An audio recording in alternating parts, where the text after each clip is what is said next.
हिंदू धर्म में पूजा पाठ या फिर कोई भी मांगलिक कार्य हो तो कलाई पर मौली या फिर कलावा जरूर बांधते हैं।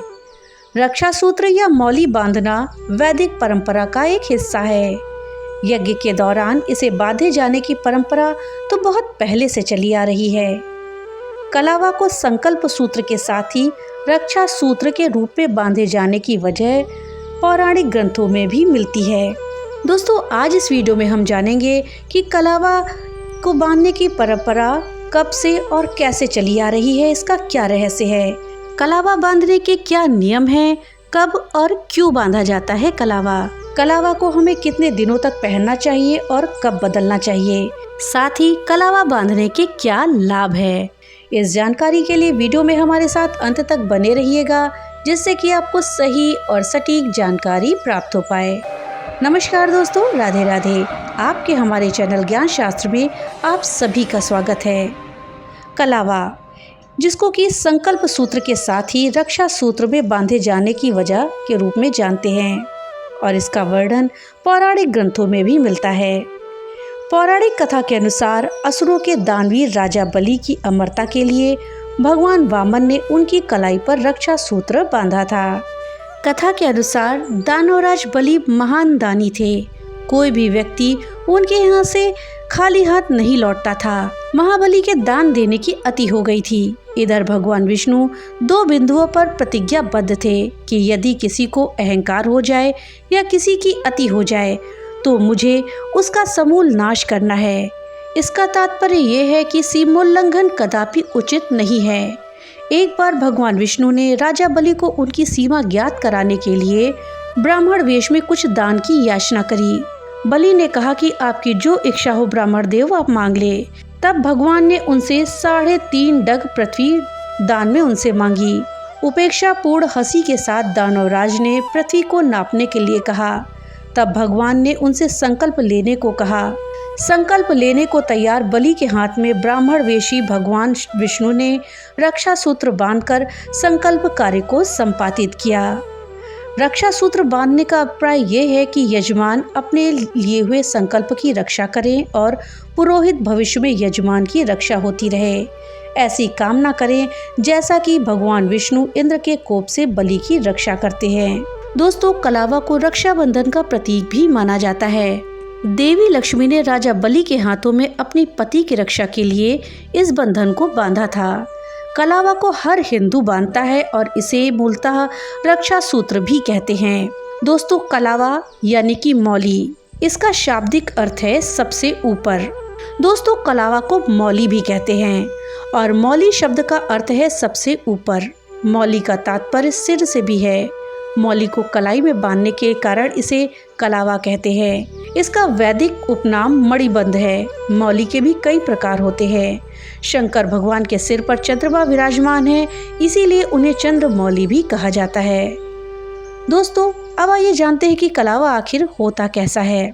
वीडियो में आगे बढ़ने से पहले आपसे एक छोटी सी रिक्वेस्ट है कि अगर अभी तक आपने वीडियो को लाइक नहीं किया है तो कृपया वीडियो को लाइक कर दें और ज़्यादा से ज़्यादा शेयर करें, जिससे कि ये जानकारी अधिकतर लोगों तक पहुंच पाए।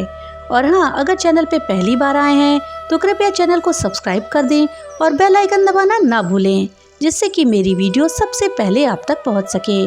तो चलिए वीडियो में आगे बढ़ते हैं। दोस्तों, कलावा कच्चे सूत से बनाया जाता है, जिसमें मूल रूप से 3 रंग के धागे होते हैं, लाल, पीला और हरा। लेकिन कभी कभी ये 5 धागों से भी बनता है, जिसमें नीला और सफ़ेद भी होता है। 3 और 5 का मतलब कभी त्रिदेव के नाम की तो कभी पंचदेव के नाम की। अर्थात अगर 3 धागों वाला कलावा है तो वो त्रिदेव के नाम का है और 5 धागों का है तो वो पंचदेव के नाम का है। कलावा को हाथ की कलाई, गले और कमर में बांधा जाता है। इसके अलावा मन्नत के लिए किसी देवी देवता के स्थान पर भी इसे बांधते हैं और जब मन्नत पूरी हो जाती है तो इसे खोल देते हैं। इसे घर में लाई गई नई नई वस्तुओं को भी बांधते हैं और इसे पशुओं को भी बांधा जाता है। शास्त्रों के अनुसार पुरुषों और अविवाहित कन्याओं को दाएं हाथ में कलावा बांधना चाहिए और विवाहित स्त्रियों के लिए बाएं हाथ में कलावा बांधने का नियम है। कलावा बंधवाते समय जिस हाथ में कलावा बंधवा रहे हों उसकी मुट्ठी बंधी होनी चाहिए और दूसरा हाथ सिर पर होना चाहिए। कलावे को कहीं पर भी बांधें। एक बात का हमेशा ध्यान रखें कि इस सूत्र को केवल 3 बार ही लपेटना चाहिए और इसके बांधने में वैदिक विधि का प्रयोग होना चाहिए। दोस्तों, अब आइए जानते हैं कि आखिर कलावा को बांधा कब जाता है। इसे पर्व त्योहार के अलावा किसी अन्य दिन बांधने के लिए मंगलवार और शनिवार का दिन शुभ मानते हैं। प्रतिवर्ष संक्रांति के दिन यज्ञ की शुरुआत में और कोई इच्छित कार्य की शुरुआत में, मांगलिक कार्यों में, विवाह आदि हिंदू संस्कारों में कलावा को बांधा जाता है। दोस्तों, कलावा को धार्मिक आस्था का प्रतीक माना जाता है। किसी अच्छे कार्य की शुरुआत में संकल्प के लिए भी कलावा को बांधा जाता है। किसी देवी देवता के मंदिर में मन्नत के लिए भी इसे बांधते हैं। किसी भी शुभ कार्य की शुरुआत करते समय या नई वस्तु खरीदते समय हम उस पर भी कलावा को बांधते हैं, जिससे कि वो हमारे जीवन में शुभता लाए। हिंदू धर्म में प्रत्येक धार्मिक कर्म या पूजा पाठ, उद्घाटन, यज्ञ, हवन संस्कार इत्यादि के पहले पुरोहितों के द्वारा यजमान के दाएं हाथ में मौली बांधी जाती है। मौली बांधने के 3 कारण हैं। पहला होता है आध्यात्मिक, दूसरा चिकित्सीय और तीसरा मनोवैज्ञानिक कारण। इसके अलावा पालतू पशुओं में हमारे गाय, बैल और भैंस को भी पड़वा, गोवर्धन में होली के दिन कलावा बांधा जाता है। दोस्तों, कलावा हमारी रक्षा भी करता है। मौली को कलाई में बांधने पर कलावा या उपमणि कहते हैं। हाथ के मूल में 3 रेखाएं होती हैं, जिनको मणिबंध कहते हैं। भाग्य और जीवन रेखा का उद्गम स्थल भी मणिबंध ही है। इन 3 रेखाओं में दैहिक, दैविक और भौतिक जैसे त्रिविध तापों को देने और मुक्त करने की शक्ति रहती है। इन मणिबंधों के नाम शिव, विष्णु और ब्रह्मा हैं। इसी तरह शक्ति, लक्ष्मी और सरस्वती का भी यहाँ साक्षात वास रहता है। जब हम कलावा को मंत्र रक्षा हेतु पढ़ करके कलाई में बांधते हैं तो ये 3 धागों का सूत्र त्रिदेवों और त्रिशक्तियों को समर्पित हो जाता है, जिससे रक्षा सूत्र धारण करने वाले प्राणी की सभी प्रकार से रक्षा होती है। इस रक्षा सूत्र को संकल्प पूर्ण बांधने से व्यक्ति पर मारण, मोहन, विद्वेषण, उच्चाटन, भूत प्रेत और जादू टोने का असर नहीं होता। अगर आध्यात्मिक दृष्टि से देखें तो शास्त्रों का ऐसा मत है कि मौली बांधने से त्रिदेव ब्रह्मा, विष्णु और महेश और तीनों देवियों लक्ष्मी, पार्वती और सरस्वती की कृपा मिलती है।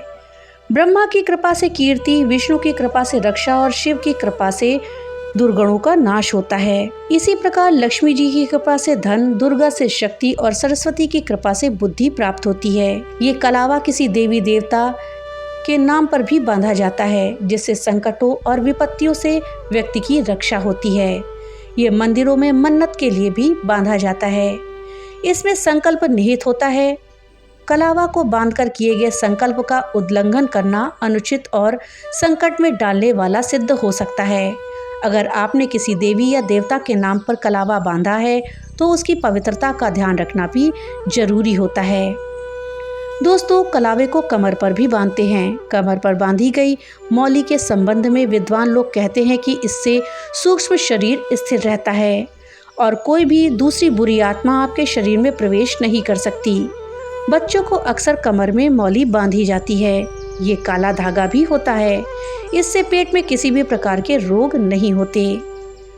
दोस्तों, कलावा बांधने का आध्यात्मिक ही नहीं, स्वास्थ्य की दृष्टि से भी लाभ होता है।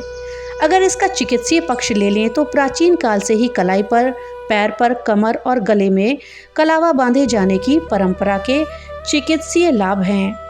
शरीर विज्ञान के अनुसार इससे त्रिदोष अर्थात वात, पित्त और कफ का संतुलन बना रहता है। पुराने वैद्य और घर परिवार के बुजुर्ग लोग हाथ, कमर, गले और पैर के अंगूठे पर मौली का उपयोग करते थे, जो शरीर के लिए लाभकारी था। Blood pressure, heart attack, diabetes और लकवा जैसे रोगों के बचाव के लिए भी कलावे को बांधना हितकर होता है। दोस्तों, शरीर की संरचना का प्रमुख नियंत्रण हाथ की कलाई में होता है, इसलिए यहाँ मौली बांधने से व्यक्ति स्वस्थ रहता है, उसकी ऊर्जा का ज़्यादा क्षय नहीं होता। शरीर विज्ञान के अनुसार शरीर के कई प्रमुख अंगों तक पहुँचने वाली नसें कलाई से ही होकर गुजरती हैं। कलाई पर कलावा बांधने से इन नसों की क्रिया नियंत्रित रहती है। अगर इसे कमर पर बांधते हैं तो इस संबंध में विद्वान लोग कहते हैं कि इससे सूक्ष्म शरीर स्थित रहता है और कोई दूसरी बुरी आत्मा आपके शरीर में प्रवेश नहीं कर सकती। बच्चों को अक्सर कमर में मौली बांधी जाती है। ये काला धागा भी होता है। इससे पेट में किसी भी प्रकार के रोग नहीं होते। अगर कलावा बांधने का मनोवैज्ञानिक पक्ष देखें तो कलावा बांधने से उसके पवित्र और शक्तिशाली बंधन होने का एहसास होता है और इससे मन में शांति और पवित्रता बनी रहती है। ये व्यक्ति के मन और मस्तिष्क में बुरे विचार नहीं लाने देता और वो गलत रास्तों पर नहीं भटकने देता। कई मौक़ों पर इससे व्यक्ति गलत कार्य करने से भी बच जाता है। लेकिन अक्सर दोस्तों हम सब कलावा बांधने के बाद उसे निकालना भूल जाते हैं और वो लंबे समय तक हाथ में बंधा रह जाता है। इस तरह से वो कलावा हमें अपनी ऊर्जा देना बंद कर देता है। इसलिए शास्त्रों में बताया गया है कि इसे कितने दिनों तक पहनना चाहिए। दोस्तों, शास्त्रों में बताया गया है कि हाथ में कलावा सिर्फ 21 दिन के लिए ही बांधना चाहिए, क्योंकि अमूमन तौर पर इतने दिन में कलावे का रंग उतरने लगता है और कलावा कभी भी उतरे हुए रंग का नहीं पहनना चाहिए। दोस्तों, हाथ में पहना जाने वाला कलावा लाल रंग का होता है, जो कि देवी दुर्गा और हनुमान जी की शक्ति का प्रतीक होता है। मान्यता है कि लाल रंग के कलावा को पहनने से व्यक्ति के भीतर सकारात्मक ऊर्जा बनी रहती है और शुभ फलों की प्राप्ति होती है। दोस्तों, हिंदू धर्म में कलावा पहनने और उतारने के लिए शुभ दिन निर्धारित होते हैं, जिसके अनुसार कलावा को हमेशा मंगलवार या शनिवार के दिन ही बदलना चाहिए, जबकि इसे आप किसी भी पूजा पाठ के दौरान धारण कर सकते हैं। रंग उतरता हुआ कलावा बांधना बहुत ही अशुभ माना जाता है, इसलिए इसे उतार देना ही उचित होता है। 21 दिनों के बाद फिर इसे किसी अच्छे मुहूर्त में हाथ पर कलावा बांध सकते हैं।